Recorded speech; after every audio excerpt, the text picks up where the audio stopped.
Subscribe करें और bell दबाएं ताकि कोई खबर रह न जाए।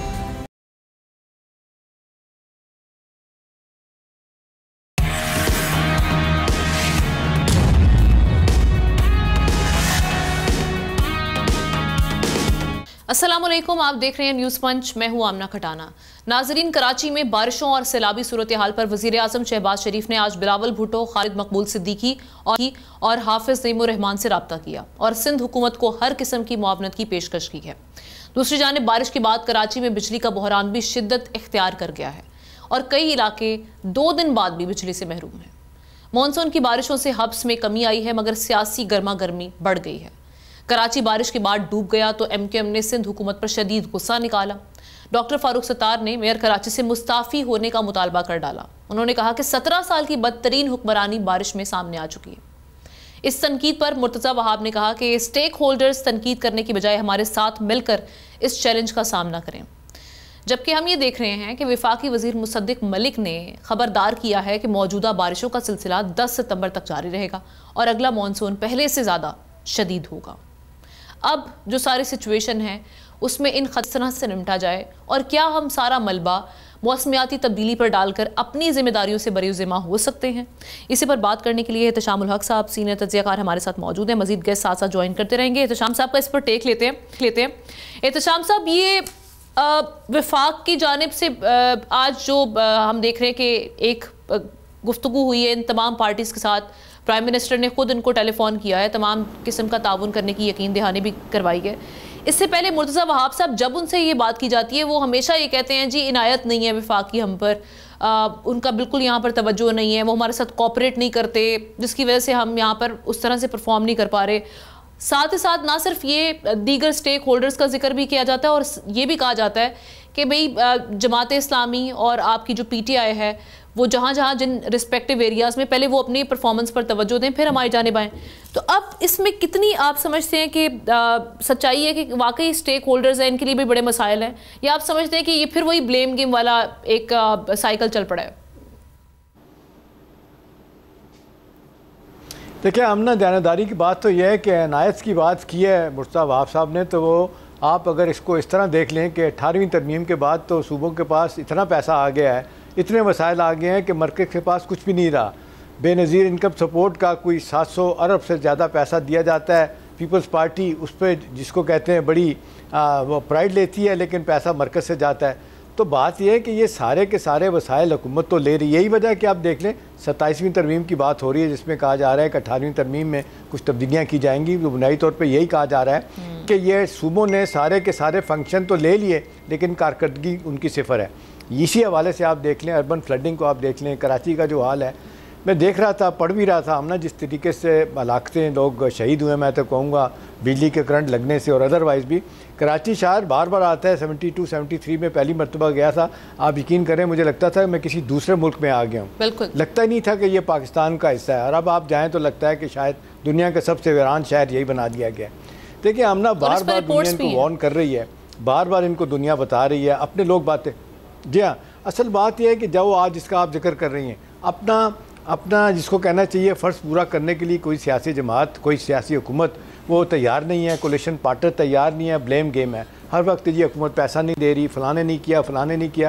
भाई ठीक है, पीपल्स पार्टी 13 साल से हुकूमत में है, तो अब आप तो हमेशा से MQM वाले जो है वो कराची में हुकूमतों के साथ रहे हैं। भाई जहाँ आप छोटी छोटी बातों पे आप इतनी बातें मनवा लेते हैं और अपनी धमकी दे के कि जी हमारे 11 MNAs हैं, सारे छोड़ के आपको आ जाएंगे और हुकूमत पलट के नीचे आ जाएगी। तो यहाँ पे भी धमकी देना कि कराची शहर का बुरा हाल है, अर्बन फ्लडिंग की वजह से बेतहाशा नुकसान है, इतना बड़ा कराची का शहर। सवाल आपका ये जो नुक्ता है बड़ा पर्टिनेंट है, यहीं से हम डॉक्टर फारूक सत्तार साहब से कंटिन्यू करते हैं। वो हमें ज्वाइन कर चुके हैं। Thank you so much doctor साहब, आपने ज्वाइन किया। डॉक्टर फारूक साहब, आप किस तरह से देख रहे हैं? अब आपने मेयर कराची से इस्तीफ़ा लेने का मुतालबा कर दिया है और वो ये कह रहे हैं जी तमाम स्टेक होल्डर्स पर जिम्मेदारी पड़ती है, आप आएँ, सब मिलकर चैलेंज का सामना करते हैं। तमाम पार्टीज इकट्ठे होकर क्यों नहीं काम करती जो भी मसाइल हैं कराची के, ख़ास तौर पे ये वाला मसला जब हम मौसमियाती तब्दीली से निमट रहे हैं, लेकिन अपने इंतजाम तो मुकम्मल रखने चाहिए। सो तमाम पार्टीज का अपना रोल क्या हो सकता है इस सारी सिचुएशन में? मैं सबसे पहले तो ये कहूँगा कि देखें, तमाम सियासी जमातों का इसमें रोल होना चाहिए उसूलन ना।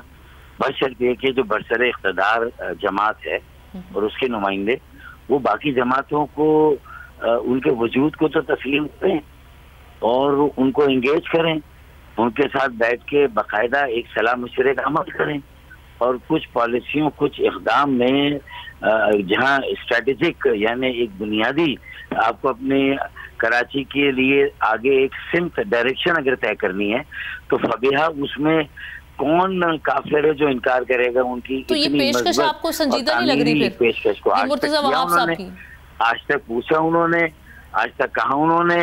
फायर फाइटिंग करना सबसे उनकी ट्रेनिंग जो फायर फाइटिंग में हुई है, उज़र उनके पास है, बहाने गढ़ने में वो माहिर हैं, अपनी कोताहियों को छुपाने में 17 साल की नाअहली को सोतेली माँ जैसा उससे भी बदतर सलूक जो कराची के साथ उन्होंने रवा रखा है, कोई एक शोबा थोड़ी है। ये तो बारिशों से इनका एक्सपोजर हो जाता है इसलिए परेशान होते हैं और आधा घंटा ये शारे फैसल के चक्कर लगाते हैं और उसके बाद कहते हैं सब अच्छा है। और फिर हम जब इनको एक्सपोज करते हैं और हर तरफ से जो सोच दिया जब इनके गले पड़ता है तो फिर ये आज तैयार हुए हैं कि भाई हाँ हमारी भी इसमें कोताही है। अच्छा तो आप सारी लेकिन वो पेशकश करें ना, अभी आई थिंक अब चले जो हुआ था वो हो चुका। मेरे ख्याल में तमाम पार्टीज के लिए वो खुद पेशकश कर रहे हैं कि आए बैठते हैं मिलकर चैलेंज का सामना करते हैं। हमारे प्रोग्राम में भी 14 अगस्त पे आए हुए थे, वहाँ पे उन्होंने ये बात की। बुलाएं कहाँ पर बुला रही बैठते तो देखे ना, फोन भी तो एक है ना। अच्छा अब उनसे पहले तो गवर्नर ने उनको कह दिया था कि देखें फारूक भाई शायद इस वक्त बहुत दिलाजारी उनकी हुई है अवाम को देख के, लोगों को जिस हालत में उन्होंने देखा 9-9 घंटे में पानियों में रहे हैं, 9-9 घंटे। मुर्तजा वहाब क्या कोरंगी की किसी मजाफाती बस्ती में गए, लांडी, शाह फैसल, मलीर, लियारी के जो असल लियारी के इलाके, वहाँ केमाड़ी के इलाके, मच्छर कॉलोनी, फिर क्या वो सरजानी में यारू गोट, यूसुफ गोट, अल्लाह वाली, 4B, 4C, गुलशन सरजानी फेज 2 जहां लोग अभी भी छतों पर है। 4500 घर गुलशन सरजानी फेज 2 में छतों पर है इस वक्त भी। वो 2 दिन हो गए, कल की बारिशों ने उसमें मजीद इजाफा किया उनके इब्तला में, उनकी परेशानी में। तो मुझे बताया उनको क्या हक नहीं, उनको क्या वो खाना नहीं पकाएंगे अपने बावर्ची खाने में? क्या वो घर से बाहर नहीं निकलेंगे? कोई उनके पास पहुंचेगा नहीं। आपने रेन इमरजेंसी सेंटर कायम नहीं किया, इतराफ करेगा हमसे गलती हुई और हमें पेशिंग हुई थी कि हाँ इस मरतबा गैर मामूली बारिशें होंगी। वो माहिर माहौलियात तो मर गए कह के भाई climate change is a reality, it is a reality to reckon with. इसको तस्लीम करें, दिल से माने और उसके लिए तैयारी करें। शजरकारी में कितने शजर लगाएगी बल्दिया उज़्मा कराची, क्या उसके आगे की कैंपेन है?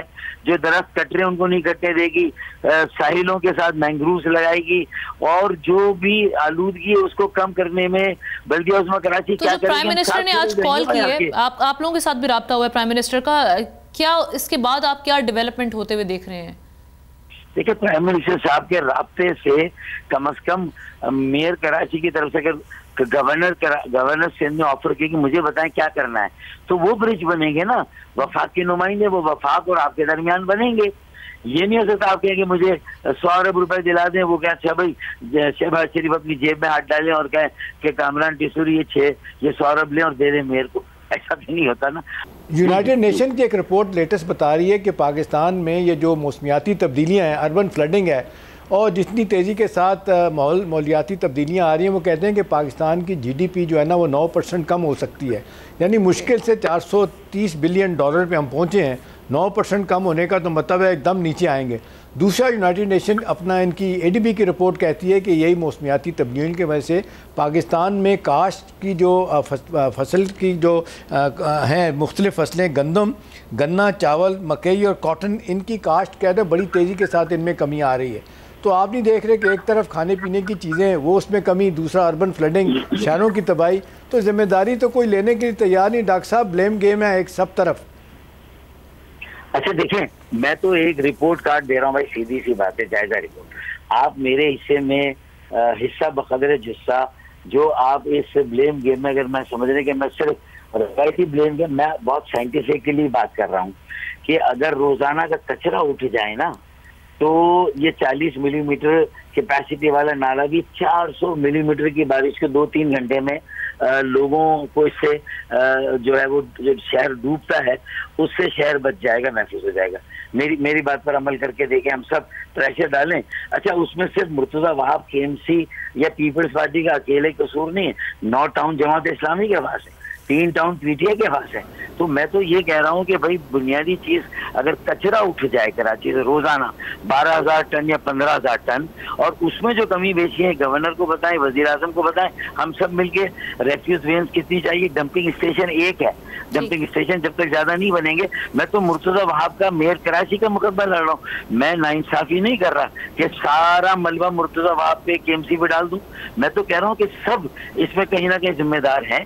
इसमें एमकेएम के माजी इमीडिएट पास्ट में अगर वसीम अख्तर मेरा मेयर नहीं कर सका ये सारी चीजें, तो मैं तो कहता हूँ एमकेएम भी जिम्मेदार है। मैं तो नहीं कह रहा नहीं है, लेकिन हमने बार बार कहा कि यार अब आगे की बात करते हैं, आगे बढ़ते हैं। आए गवर्नर ने भी पेशकश किए, बैठे साथ और आगे के लिए कोई लोगों को रिलीफ दे। अब एक छोटी सी 20 अरब रुपए हमारे पास PIBCL के अकाउंट में आ गए, हम सड़कें बनाने जा रहे हैं। कोई वे फॉरवर्ड निकालना होगा, क्योंकि इन मिसाइल में हम नहीं इस तरह से घिरे रह सकते। एक जो स्टेलमेट पाया जा रहा है, आगे कोई डेवलपमेंट नहीं हो रही। Thank you so much doctor Farooq Sattar साहब हमारे साथ मौजूद थे। इसी हवाले से बात करने के लिए हमें ज्वाइन किया है कराची के एडमिनिस्ट्रेटर हैं, एक्स एडमिनिस्ट्रेटर फ़हीमुज़्ज़मान साहब। उन्होंने हमें ज्वाइन किया है। जो सारी सिचुएशन बनी है उस पर उनका टेक लेते हैं। फ़हीम साहब, जो सारी सिचुएशन बनी ये तो हम देख रहे हैं हर साल का मामूल बन चुका है अभी बारिशें, उसके बाद ये सैलाबी सूरत हाल होना, डेथ टोल भी आप देख रहे हैं 14 से 15 जो अभी तक रिपोर्टेड हैं। उसके अलावा जो अब सड़कों की जो सारी सूरत हाल है, टूट फूट का शिकार हो चुकी हैं और पानी कई इलाकों से नहीं निकल सका। उसके बाद हम बिजली के मामला देख रहे हैं। उस पर ये आप समझते हैं कि जब जैसे अब मेयर कराची कह रहे हैं कि ये एक जो आफत है ये आ चुकी है, इससे हम ये चैलेंज बन चुका है, इस पर हम करने की कोशिश करें, इससे निपटने की भरपूर कोशिशें की जा रही हैं। ये जो इंतजामात थे आप इनसे मुतमईन हैं? आप समझते हैं कि ये बिल्कुल ठीक थे लेकिन ये एक आफत आ चुकी है, अब इससे टाइमली जितना वक्त लगेगा उसी तरह से निपटा जाएगा? देखिए, हमारे अरबाब इख्तदार जो हैं वो हमेशा फायर फाइटिंग में यकीन रखते हैं। वो पहले से ना कोई प्लान करते हैं ना कोई चीज़ें। बहुत तीर मारा तो आपने कह दिया कि जी हमने नाले साफ कर दिए थे।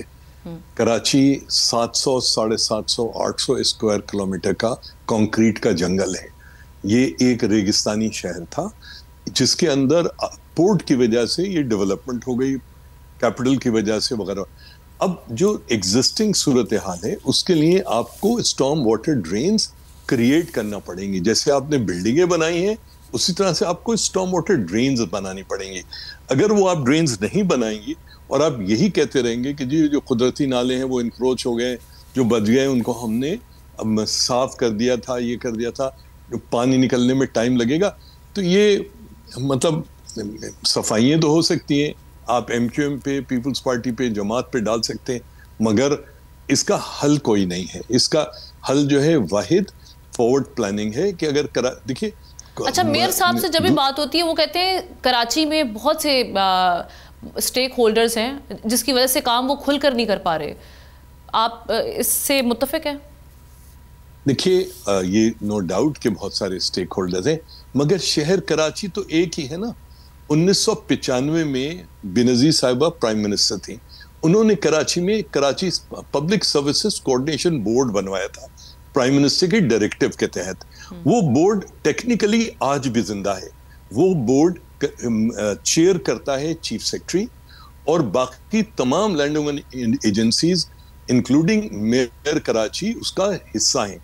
अगर आपको कोई इस तरह का प्रॉब्लम दिखे ना, हम आइडियल कंडीशंस में तो जिंदा नहीं रहते ना। हमें जो सूरत हाल होती है जो उसी के अंदर हमने सरवाइव करना है। तो मसला ये है कि सिर्फ ये गाली दे देना कि जनाब दूसरे की जिम्मेदारी है, दूसरे ने ऐसा नहीं किया, ये तो मसले का हल नहीं है ना। देखिए, ग्लोबल वार्मिंग और ये जो आपका ये जो क्लाउड बर्स्ट, ये पहले नहीं हुआ करते थे, इतने फ्रीक्वेंटली नहीं होते थे। आज जो है हम एक ऑलमोस्ट इरिवर्सिबल स्टेज पे ग्लोबल वार्मिंग के एंटर हो चुके हैं। Correct. Pakistan worst possible effectives में से एक है ग्लोबल वार्मिंग का, क्योंकि पाकिस्तान के पहाड़ों में दुनिया के सबसे बड़े ग्लेशियर्स हैं। दरियाओं में पानी। पाकिस्तान तकरीबन कोई 800-900 किलोमीटर का कोस्ट है जहां से एवेपोरेशन होती हैं, बे ऑफ बंगाल से एवेपोरेशन होकर आती। तो ये तमाम चीजें तो रियलिटी है ना। क्या हमने कराची शहर को, कराची के शहरियों को एबेंडन कर देना है, या हमने उसका कोई हल निकालना है? हल निकालना है तो अच्छा चलिए मेरे साहब से सिर्फ ये पूछिए कि भाई आपने शारा फैसल पे 4-4.5 फीट पानी देखा, गाड़ियां तैर रही थी, मगर जहां 4-4.5 फीट पानी था उससे 1-1.5-2 किलोमीटर आगे शारा फैसल पे पानी 6 इंच था। एयरपोर्ट की तरफ अगर 1.5-2 किलोमीटर आप चले जाएं टुवर्ड सदर तो भी 6 इंच 1 फुट पानी था। तो इसका मतलब है बीच में कोई सम्प बना हुआ था ना।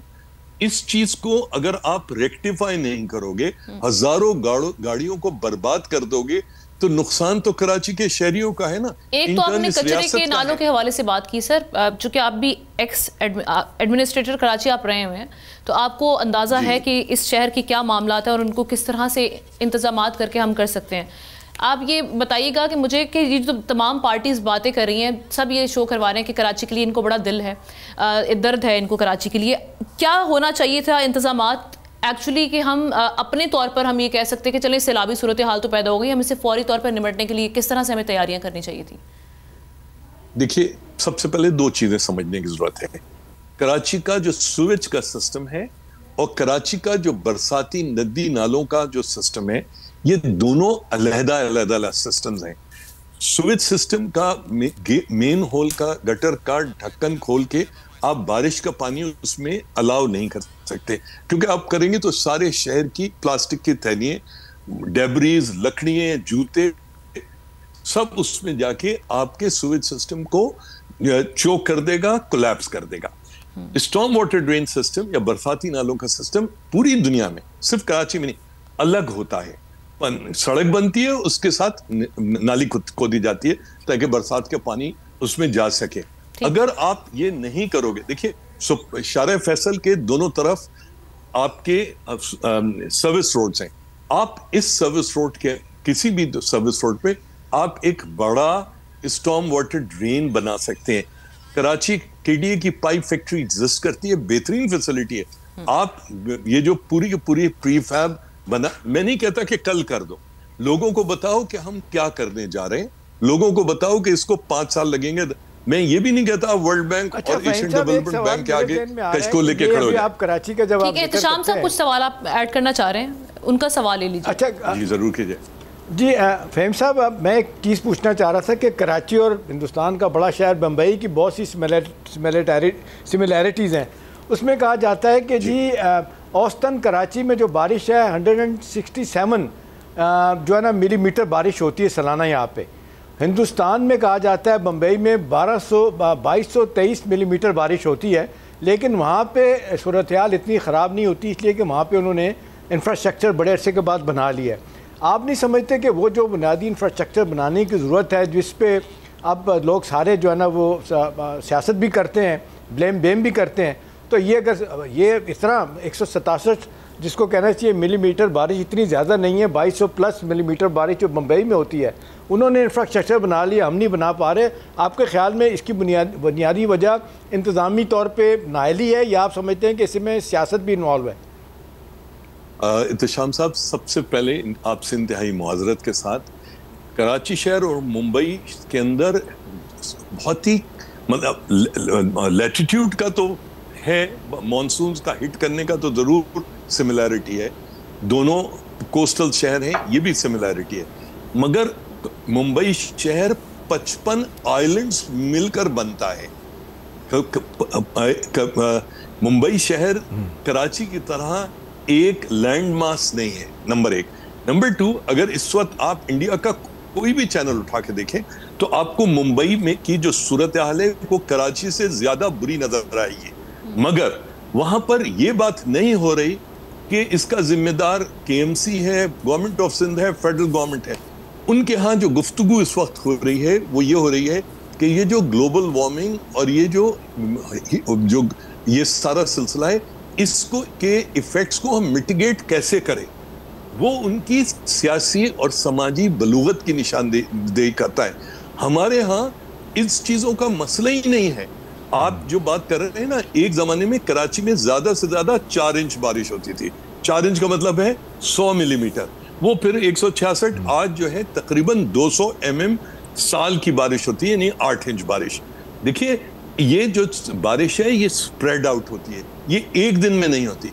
अगर कभी भी एकदम से ज्यादा, जैसे पिछले 2-3 दिन में हुई है, अगर बारिश होगी, चाहे वो मुंबई हो चाहे कराची हो, पानी निकलने में टाइम लेगा। सही। प्रॉब्लम यह है कि मुंबई में उन्होंने इंफ्रास्ट्रक्चर डेवलप किया है ओवर द इयर्स। आपने सिर्फ और सिर्फ सियासत की है, नारेबाजी की है। आप इस बात को आप देखिए, अगर मैं एडमिनिस्ट्रेटर आज होता और मुझसे कहते हैं कि यार इसको आप कैसे करोगे, मैं 2-3 चीजों का ख्याल करता। मेरी अपॉइंटमेंट एक पॉलिटिकल अपॉइंटमेंट है, मुझे इसके लिए अर्बन और टेक्निकल लोगों की जरूरत है, और तीसरा मुझे अपने अवेलेबल रिसोर्सेज को देखने की जरूरत है, कराची की टोपोग्राफी को देखने की जरूरत है। कराची एक बहुत ही फ्लैट शहर है। कराची तकरीबन, अगर आप सोराबकोट से क्लिफ्टन का साइल या कुरंगी की तरफ ये जो साइल अगर देखें, 26 किलोमीटर का डिस्टेंस बनता है सोराबकोट से, और औसतन 1 मीटर का 1 किलोमीटर में ग्रेडियंट है। ये बहुत ही फ्लैट शहर है, इसमें से पानी ड्रेन होने में हमेशा टाइम लेगा। हमें अपने लोगों को, अवामुन नास को और इदारों को तैयार करना चाहिए, उनको समझाना चाहिए, और उनको अपना प्लान देना चाहिए कि यार ये गलती हो गई, ये गड़बड़ हो गई, हम करप्ट चोर डाकू हैं, हमने ये किया, आइंदा नहीं करेंगे, आइंदा इससे सबक पकड़ना चाहिए। ये प्लान और अगली बार के लिए एटलीस्ट हम जो देख रहे हैं कि हर साल का जो मामूल बन चुका है, मुस्तकबिल के लिए हमारी तैयारी कंप्लीट होनी चाहिए। Thank you so much. सब हमारे साथ मौजूद है, एहतशाम साहब साथ ही रहेंगे। एक ब्रेक लेते हैं, ब्रेक के बाद वापस आएंगे।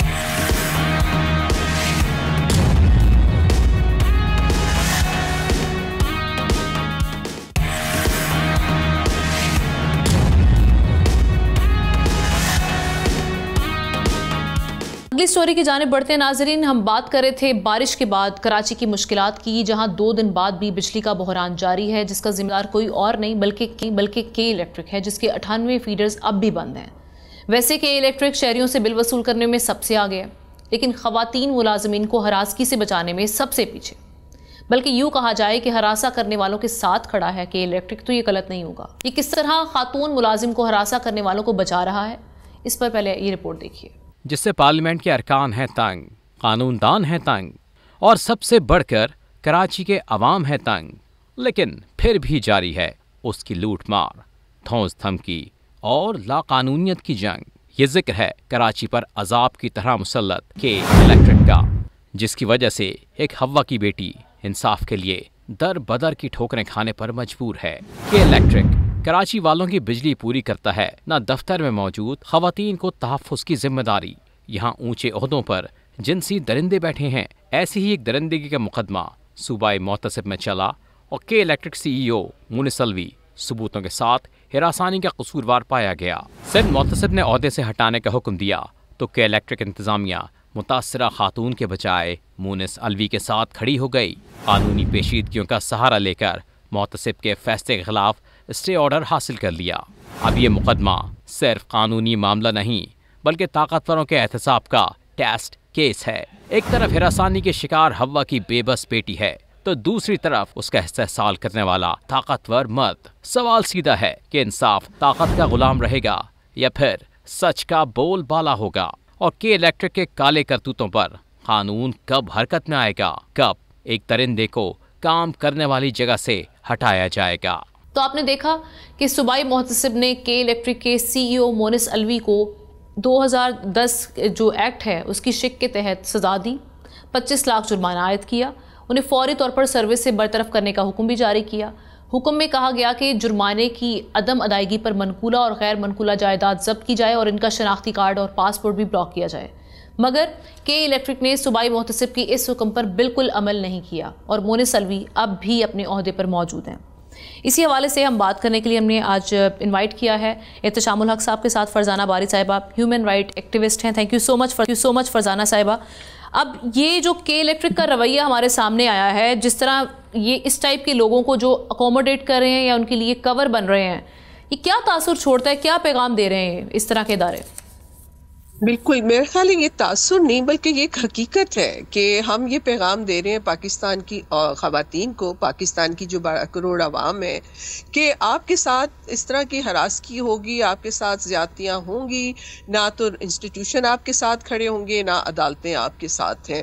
मैं ये समझती हूँ कि ऑम्बड्सपर्सन का इनको मुजरिम ठहराना और फिर इनका जो है रिलीफ ले लेना अदालतों से, ये इंतहाई कंडेमेबल एक्ट है, जिसकी वजह से वैसे ही पाकिस्तान में हम ख़वातीन जो हैं, जो काम करने के लिए घरों से बाहर निकलती हैं, वो बहुत इंस्टीट्यूशन के अंदर जो जिनसी हरासगी है उसके हवाले से उनकी बहुत सारे तहफ़्फ़ुज़ात हैं, जिसकी बुनियाद के ऊपर ही ये बिल पास करवाया गया था, क्योंकि बहुत ज़्यादा हमें ख़वातीन आके रिपोर्ट करती थी और फिर हम लोगों ने ये सोचा कि ऐसा लॉ पास होना चाहिए। और वो एक और विमेंस मूवमेंट के अंदर एक स्ट्रगल रही, पार्लियामेंटेरियंस के साथ मिलके पास लॉ तो हमने पास करवा लिया, लेकिन उसके ऊपर अमल दरामद क्योंकि जिन अदारों ने करना है उनको कोई उन अदारों का की कोई दिलचस्पी नहीं है।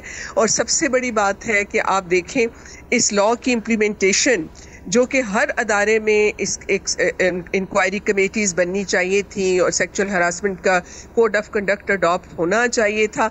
बहुत कम अदारे हैं जिन्होंने ये अडॉप्ट किया है, लेकिन और जहाँ किया है वहाँ पे ये सूरत हाल आपके सामने आ रही है कि even at the institutional committees भी किसी को मुजरिम ठहरा रही हैं, ऑम्बड्सपर्सन भी मुजरिम ठहरा रहा है और वो अदालतों से जाके रिलीफ ले रहा है। और मैं आपकी याद दहानी करा दूँ कि कायदे आज़म यूनिवर्सिटी में जब रजिस्ट्रार के खिलाफ केस हुआ था और तमाम फोरम से उसको मुजरिम करार दिया गया, तो उसने उस ज़माने में जो प्रेसिडेंट था, जो कि आसिफ जरदारी साहब थे, उनसे जाके रिलीफ ले लिया था। और वो कायदे आज़म यूनिवर्सिटी में अपना काम उसने जारी और सारी रखा था। जब तक पाकिस्तान की जो मैं समझती हूँ कि जो अदारे हैं जिनका काम है इंसाफ देना, वो औरत के साथ खड़े नहीं होंगे, उनके अंदर सिनफी हसासियत नहीं होगी, उनकी कोई अकाउंटेबिलिटी नहीं होगी, तो मैं समझती हूँ कि औरतों इसी तरह ये लोग औरतों के साथ इस तरह का सलूक करेंगे और गेट अवे विद दैट। बिल्कुल सही बात है एहतशाम साहब। एग्जैक्टली ऐसी पोजीशंस पर ऐसे लोगों का बैठना, फिर उनको एक कवर देना, अदालत से हुक्म भी आ जाना, वहाँ से तो आ गया है हुक्म, लेकिन उस पर इम्प्लीमेंटेशन नहीं हो रही, ये बड़ा डिसअपॉइंटिंग है। आप शय दे रहे हैं ऐसे लोगों को कि कल को कोई भी करे उसको गेट अवे मिल जाएगा। अब के इलेक्ट्रिक किसको जवाब दे है, कौन इनको इम्प्लीमेंट करवाए, जो अभी अदालत की जानिब से जजमेंट भी आई है? आमना काश के इलेक्ट्रिक किसी को जवाबदेह होता, उसको वाज़ेह तौर पर लगता है कि ऊपर से कहीं ना कहीं आशीर्वाद बड़े ज़बरदस्त तरीके से हासिल है, चाहे ब्यूरोक्रेसी की है, चाहे सियासतदानों की है, चाहे हुकूमत की है। मतलब आप अपने अदारों का एहतराम नहीं करते। सूबाई महोत्सव एक बड़ा अदारा है, फिर यहाँ पे मुझसे बैठे होते हैं, वो बड़े इस तरह के फ़ैसले कर रहे होते हैं आम आदमी को रिलीफ देने के लिए, ख़ास तौर पर ख़वातीन को। तो उन्होंने अगर ये एक बड़ा इतने अरसे के बाद केस सुनने के बाद उन्होंने 25 लाख जुर्माना, और उन्होंने कहा कि जी मुनस अब्दुल्ला अलवी साहब मुजरम ठहराए गए हैं, उसके बाद भी वो बैठे हुए हैं। मज़ेदारी की बात है आमना कि आप कायमा कमेटी अपना कौमी असम्बली की एक है, उसने भी इसको कंडेम किया था और उन्होंने कहा था कि ही इज़ मूसवी साहब जो है ना अपना अलवी साहब, he is unfit for service, लेकिन उसको बाकायदा तौर पर रखा हुआ है। और आयरनी ये है कि 7 जुलाई पिछले महीने आप देख लें 2025 को उनको दोबारा रीअपॉइंटमेंट कर दिया गया, उनको नहीं तो अलवी साहब खुद इतने ताकतवर कैसे हो गए? कनेक्शंस हैं उनके इतने ताकतवर जिनकी वजह से उनको ये इतनी हम देख रहे हैं कि बिल्कुल आपने सही सवाल किया है। जी जी, आप सही जगह पे पहुंची आमना कि उनके कनेक्शन बहुत ज़्यादा हैं और मेरी तरह है कि सूबाई हुकूमत में भी और मरकज़ में भी उनकी बड़ी वो है। अब देखें ना, एक बंदा वहाँ पे एक तो डिलीवर नहीं कर रहा, यानी आप देख लें कि 17% मैनेजमेंट के साथ वो CEO बन के बैठे हुए हैं कराची में, और 35% मैनेजमेंट वाली वो जो स्टेक होल्डर हैं जिनके बारे में कहा जाता है कि वो उनकी रेपुटेशन बहुत अच्छी है, उनके पास एक्सपर्ट बड़े अच्छे हैं, उनको नहीं बनाया गया। नतीजतन क्या हो रहा है कि इलेक्ट्रिक लोगों को ये भी मसाइल पैदा कर रहा है। और फिर ये जो आप देख लें ख़वातीन के साथ हरासा करने वाला मामला, मेरा ख्याल है इससे ज़्यादा शर्मनाक बात नहीं हो सकती।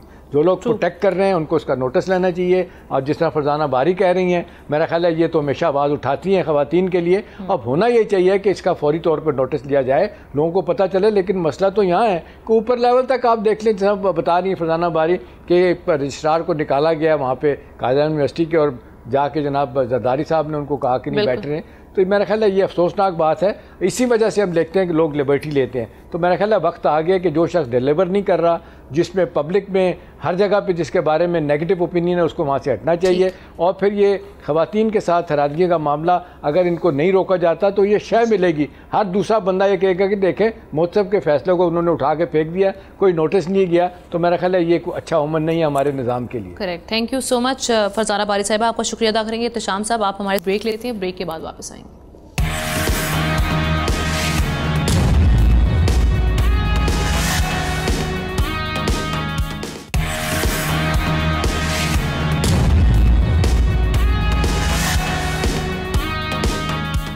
Welcome back. चाइना के वज़ीर ख़ारजा 3 रोज़ा सरकारी दौरे पर पाकिस्तान में मौजूद हैं। वैसे तो हम देखते हैं कि जो ये स्ट्रेटेजिक डायलॉग हैं ये होते रहते हैं पाकिस्तान में, लेकिन इस बार क्या इसकी टाइमिंग इम्पॉर्टेंट है? चाइनीज़ वज़ीर ख़ारजा पाक चाइना स्ट्रेटेजिक डायलॉग के लिए आए हैं, जिसके 6ठे दौर में फ़रीक़ैन ने पाक चाइनीज़ ताल्लुकात के तमाम पहलुओं का जायज़ा लिया और स्ट्रेटेजिक कोऑपरेटिव पार्टनरशिप को मज़ीद बढ़ाने पर इत्तफाक किया गया। मुज़ाकरात में CPEC, तिजारत, इक़्तिसादी ताल्लुकात और अवामी सतह पर रवाबित के फ़रोग़ पर तफसीली बातचीत हुई। इलाकाई और आलमी उमूर में ताउन बढ़ाने और ख़ित्ते में अमन व इस्तेहकाम के लिए मुश्तरका अज़्म का भी इयादा किया गया है। अब इसके किस हद तक असरात पाक चाइना ताल्लुकात पर और ख़ास तौर पर खित्ते पर, इस पर बात करने के लिए डॉक्टर जमीर अहमद खान साहब ने भी इत्तेशाम साहब के साथ हमें ज्वाइन कर लिए। Thank you so much doctor साहब, आपने ज्वाइन किया। डॉक्टर साहब, इसकी टाइमिंग आप समझते हैं इस बार बड़ी इंपॉर्टेंट है, क्योंकि अभी इंडिया भी इंगेज कर रहा है चाइना के साथ सारी सिचुएशन में, और पाकिस्तान के साथ तो चले हम देखते हैं कि चाइना की जो दोस्ती है, जो ताल्लुकात हैं, वो दुनिया के सामने है। तो किस तरह से आप इसको एनालाइज करेंगे? इसको एनालाइज करने के साथ साथ पहले एक चीज़ अपने जहन में कर रख लेना चाहिए कि दुनिया में इस वक्त कितनी ज़्यादा तग़य्युरात पैदा हो रहे हैं, कितनी ज़्यादा तुग़यानियाँ आ रही हैं दुनिया में जियोपॉलिटिकल लैंडस्केप पर। जब इस चीज़ को जहन में हम रख लेते हैं तो बाकी तो खैर चलें, उसमें डिप्लोमेटिक अल्फाज हैं, हमारे रिलेशंस के बारे में बात है, हमारे इसमें CPEC के बारे में बात है, लेकिन जब इस किस्म की इंगेजमेंट होती है और ख़ास तौर पे दोस्त ममालिक के दरमियान, और वो भी ऐसे दोस्त जो कि ज़ाहिर है best of the best friends, China is our best of the best friend, तो उस लिहाज से, और सारों को पता है कि हम हमेशा कहते हैं कि पहाड़ों से ऊंची, समुद्रों से गहरी, शहद से मीठी और स्टील से मजबूत। तो ये हकीकत है, दुनिया भी जानती है, दुनिया भी इस बात को गर्दानती है कि ये ऐसी ही दोस्ती है। लेकिन जब इस जो ऐसे दोस्त ममालिक आपस में बैठते हैं, चाहे वज़ीर ख़ारजा के लेवल पर या जो 2 सितंबर को शी जिनपिंग से जो मुलाकात प्रेसिडेंट साहब से जो है हमारे प्राइम मिनिस्टर की, उसमें भी जो इस वक्त जियोपॉलिटिकल सिचुएशन है, इंटरनेशनल पॉलिटिक्स है, वो यूक्रेन से लेके, गाज़ा से लेके, मिडल ईस्ट से लेके, ईरान से लेके, इजराइल से लेके, उन चीज़ों का अहाता किया जाता है। इसीलिए जिक्र आया है इस विजिट में भी जो फॉरेन मिनिस्टर आए हुए हैं चाइना के जो इलाकाई सिक्योरिटी सूरत हाल है उस लिहाज से, तो वो सारी चीज़ें डिस्कशन में आती हैं। अब रहा सवाल के पहले भी ये चीज़ें, होता ये है कि इस किस्म के बायलैटरल रिलेशन, ख़ासतौर पर जिन ममालिक में बड़े अच्छे बाहिमी ताल्लुकात हैं, उसमें होता यूँ है कि दर्जा ब दर्जा, सीढ़ी ब सीढ़ी वो बिल्डिंग तामीर होती जाती है। अब CPEC के हवाले से आपने देखा कि जिक्र आया इस जॉइंट प्रेस कॉन्फ्रेंस में भी चंद लम्हे पहले, और उसमें कहा कि यार CPEC का फेज़ 2 जो है उसको अभी मुतहर्रिक किया जाएगा, और उस सिलसिले में प्राइम मिनिस्टर जो जा रहे हैं, और जब शंघाई कोऑपरेशन ऑर्गेनाइजेशन की मीटिंग इख्तिताम पर पहुंचेगी, उसके नेक्स्ट डे पर उनकी जब मुलाकात होगी तो उसमें CPEC 2 के बारे में जिक्र है। अब इन तमाम चीज़ों का तनाजुर इलाके से और इलाकाई जो इस वक्त हमारी सिचुएशन है जियोपॉलिटिकल, उससे है। ये याद रहना चाहिए कि दुनिया इस वक्त ग्लोबल वेस्ट से ग्लोबल ईस्ट की तरफ मूव हो रही है।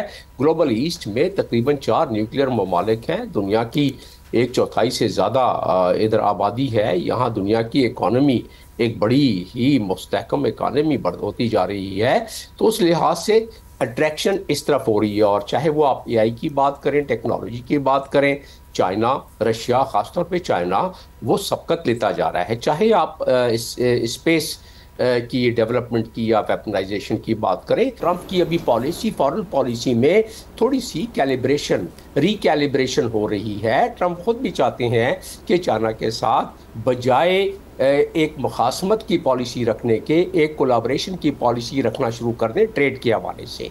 तो वो जब वो तगय्युरात पैदा हो रहे हैं तो इंडिया की पोजीशन भी ख़राब हो रही है। और फिर मोदी सरकार ने जिस तरीके से अपने फॉरेन पॉलिसी को हैंडल किया हमारे इस मौक़ा हक़ के बाद और दौरान, उसके बाद ज़रा उनको तकलीफ़ में वो आ गए हैं। इससे पहले दरगुजर किया जाता था इंडिया के तमाम इंटरनेशनल वायलेशंस को, चाहे ह्यूमन राइट्स की सिचुएशन बिगड़ती चली जा रही है। जैसे कि आपने डॉक्टर साहब जिक्र भी किया कि डिप्लोमेटिकली भी जो उनको मोड़ी है, उनकी जो पॉलिसीज़ हैं वो सबके सामने आया है। Thank you so much doctor Jameel Ahmed Khan साहब, एहतशाम साहब, आप दोनों का मैं शुक्रिया अदा करूँगी।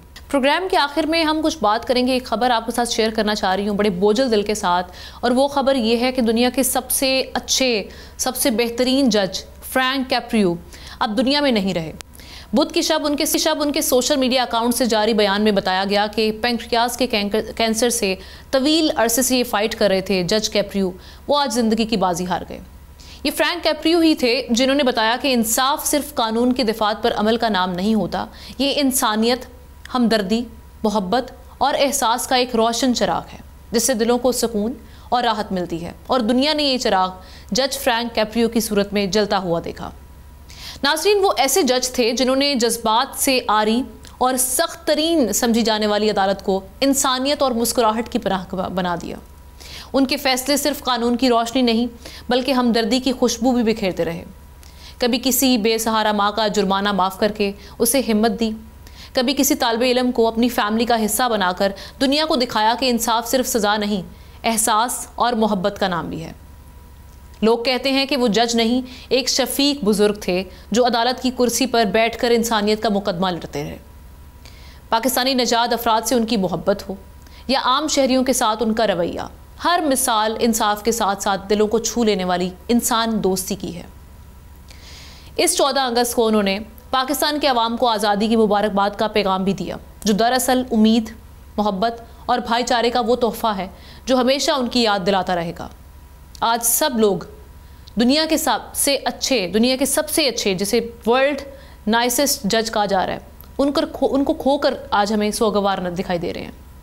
क्योंकि जज कैप्रियो इस बात का सबूत थे कि जब इंसाफ के साथ हमदर्दी जुड़ जाए तो अदालत नहीं बल्कि दिल जीते जाते हैं। वो दुनिया से चले गए मगर उनका किरदार, उनकी यादें और उनके फैसले हमेशा दिलों को रोशन करते रहेंगे। यकीनन ऐसे ही जज इंसाफ का चेहरा होते हैं जिसे देखकर ईमान कानून पर और पुख्ता हो जाता है। इस खबर के हवाले से आप अपने तासुरात का इजहार कर सकते हैं कमेंट सेक्शन में जाके। हमें इजाज़त दीजिए, इंशाल्लाह आपसे कल मुलाकात होगी। अल्लाह हाफिज़।